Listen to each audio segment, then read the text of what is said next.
وأخيرا أبجرب سوشي لولو ماركت. وطبعا بالقصيم ما في إلا فرع واحد اللي هو بعنيزة، ولقيت هذه الأنواع وأخذت لي نوعين وتعالوا نجربهن مع بعض.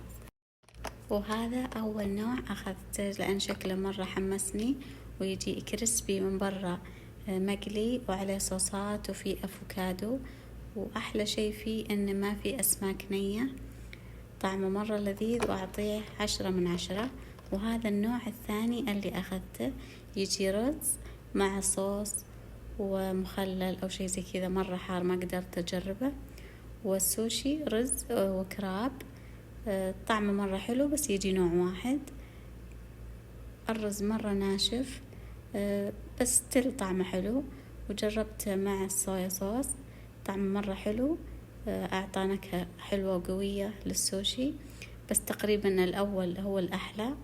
الثاني أعطيه تقييم 6/10 لأنه مرة ناشف. ولازم صراحة أرجع أجرب الأنواع الثانية لأن النكهات يعني قوية وحلوة، بس الرز ما هو مستوي صراحة.